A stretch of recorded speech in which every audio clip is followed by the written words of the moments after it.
Azərbaycan qədim dövrlərdən türk yurdu olmuşdu. Müxtəlif türk boyları zaman-zaman buraya axınlar etmiş, tədricən burada yaşayan əhali ilə qaynayıb qarışmışdı.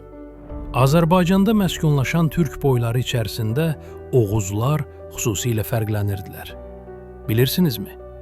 Oğuzlar haqqında rəvayət, əfsanə və dastanların toplandığı əsərlər Oğuznamələr adı ilə məşhurdur. Belə dastanların birində deyilir ki, Oğuz türkləri Nuh peyğəmbərin oğlu Yafəsin, türk adı Olcay, soyundan törəmişdi. Yafəsin nəslindən olan Qaraxan hökmdar taxtına oturur. Tezliklə onun ağıllı və şahlıq taxtına layiq bir oğlu dünyaya gəlir. Uşaq bir ildən sonra dil açıb danışmağa başlayır.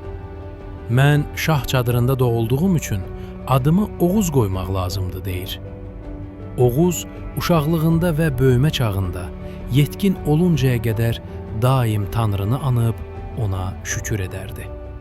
Oğuz hər cür bacarıq və hünərdə, ox atmaqda, nizə tullamaqda, qılınc çalmaqda və bilgi sahəsində aləmə örnək olur. Oğuzlar 24 boydan ibarət olmuşdu.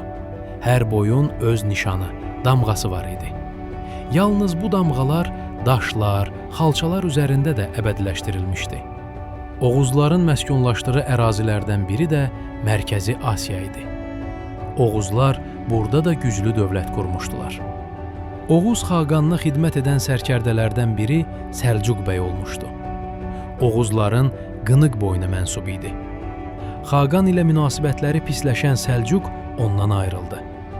Səlcuqun varisləri 11-ci yüzillikdə Səlcuq imperiyası adı ilə tanınan yeni bir dövlət qurdular. Bununla da yeni Oğuz fətləri başlandı.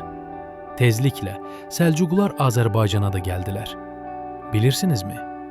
Oğuznamələrin birində Azərbaycanın adının yaranması ilə bağlı maraqlı rəvayət vardı. Burada Oğuz xanın yürüşlərindən bəhs edilərək yazılır.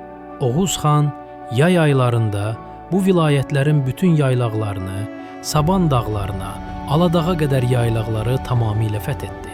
Orada olduğu vaxt hər kəsin bir ətək torpaq gətirməsini və burada bir təpə düzəltmələrini əmr etdi.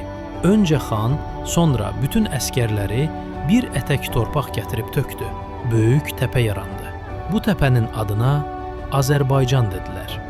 Azər, türkcə yüksək. Baycan da zənginlərin, uluların yeri deməkdir. Bu ölkə bu şəkildə məşhur oldu. Bu dövrdə Azərbaycanda bir neçə dövlət var idi. Pərəkəndəlik ölkənin inkişafına mənfi təsir göstərirdi. Səlcuqlar Azərbaycanın fəthini başa çatdırdıqdan sonra vahid çəki, ölçü, pul sistemləri tətbiq etdilər. Sənətkarlıq və ticarət canlandı. Şəhərlərin sayı artdı. Ölkənin müdafiə qabiliyyəti də gücləndi. Azərbaycanın üzərinə yadelli hücumların qarşısı daha asanlıqla alındı.